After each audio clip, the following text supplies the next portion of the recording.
नमस्कार दोस्तों, हिंदू धर्म ग्रंथ भगवद गीता में भगवान श्री कृष्ण जी ने कहा है कि जिस प्राणी ने पृथ्वी पर जन्म लिया है उस प्राणी की मृत्यु निश्चित है। लेकिन हिंदू धर्म के पौराणिक ग्रंथों में 8 ऐसे लोगों का जिक्र है जो कि मृत्यु के बंधन से मुक्त है, अर्थात उनकी मृत्यु नहीं हो सकती। इन्हें अष्ट चिरंजीवी कहा जाता है। चिरंजीवी यानी चिरकाल अर्थात अनंत काल तक जीवित रहने वाले। सप्त चिरंजीवियों में पवन पुत्र हनुमान, भगवान परशुराम जी, अश्वत्थामा, ऋषि कृपाचार्य, व्यास जी, रावण के छोटे भाई विभीषण और बलि शामिल हैं। इसके अलावा एक और चिरंजीवी माने जाते हैं ऋषि मार्कंडेय। ऋषि मार्कंडेय जी को 8वां चिरंजीवी कहा जाता है।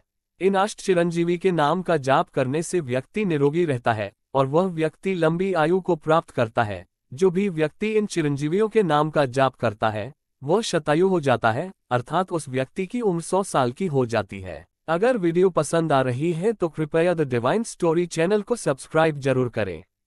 कली युग में पृथ्वी पर हर जगह वास करते हैं महाबली हनुमान। माना जाता है कि अष्ट चिरंजीवियों में सबसे प्रसिद्ध हनुमान जी हैं। धार्मिक मान्यता के अनुसार हनुमान जी जब प्रभु श्री राम जी का संदेश लेकर देवी सीता जी के पास अशोक वाटिका गए थे, तब माता सीता जी ने प्रसन्न होकर हनुमान जी को अजर अमर होने का वरदान दिया था। भगवान श्री राम जी जब धरती लोक से वापस अपने बैकुंठ धाम गए तो उन्होंने महावीर हनुमान जी से कहा था कि कलियुग में भक्तों को तुम्हारी बहुत जरूरत होगी, इसलिए भक्त जनों की रक्षा करने के लिए तुम्हें कलियुग के अंत तक पृथ्वी लोक पर रहना होगा। हिंदू शास्त्रों के अनुसार हनुमान जी माता अंजनी और केसरी नंदन जी के पुत्र हैं, इसलिए हनुमान जी को आंजनेय और केसरी नंदन भी कहा जाता है।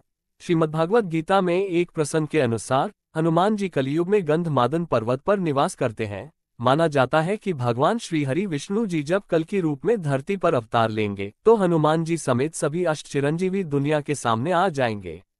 वीर हनुमान की पूजा करने से आत्मविश्वास बढ़ता है। इनकी वीरता पर कभी संदेह नहीं किया जा सकता, क्योंकि इन्होंने अकेले ही उस लंका का दहन कर दिया था जहां पर त्रिलोक विजयी रावण का शासन था। इसी बात से हनुमान जी की शक्ति का आप अंदाजा लगा सकते हैं कि हनुमान जी कितने ज्यादा पावरफुल हैं।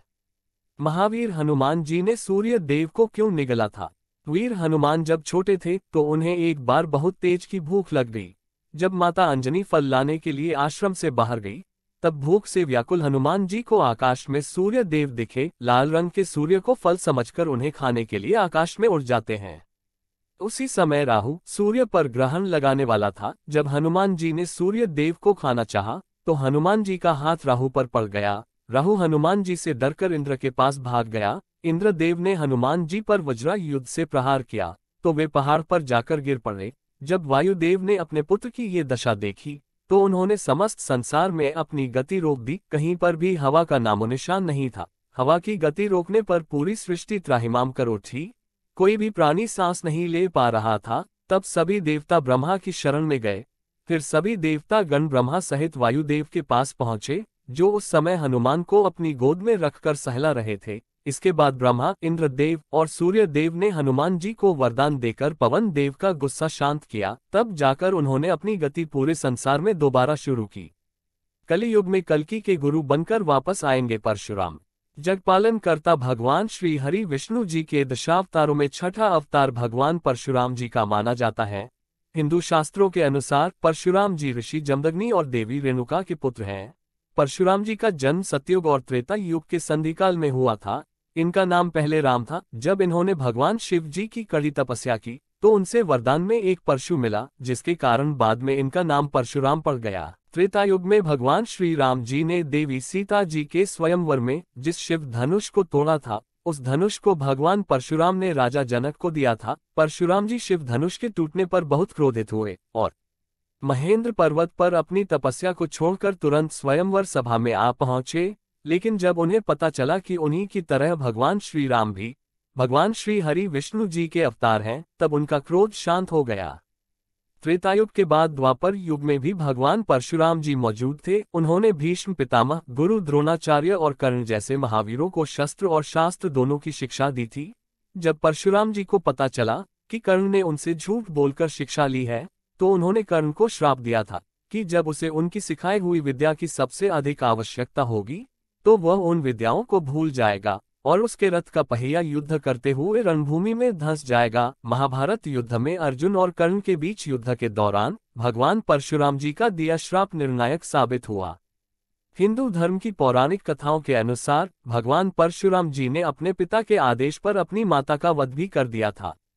कथा के अनुसार माता रेणुका एक बार स्नान करके अपने आश्रम लौट रही थी, तब गंधर्वराज चित्रकेतु को रास्ते में माता रेणुका ने उनको जलविहार करते हुए देखा। ये देखकर देवी रेणुका के मन में प्रेम जाग उठा, जिसकी जानकारी महर्षि जमदग्नि को पता लग गई।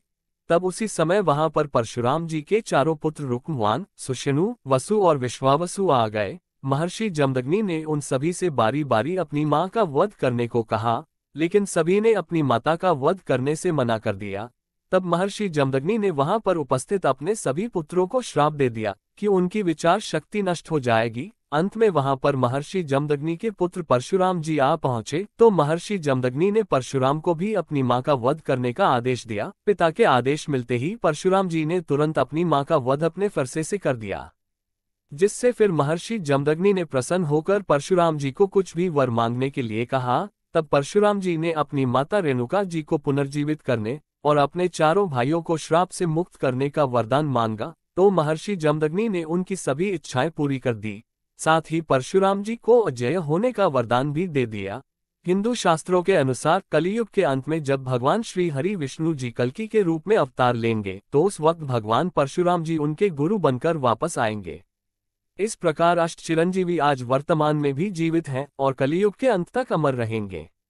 धन्यवाद।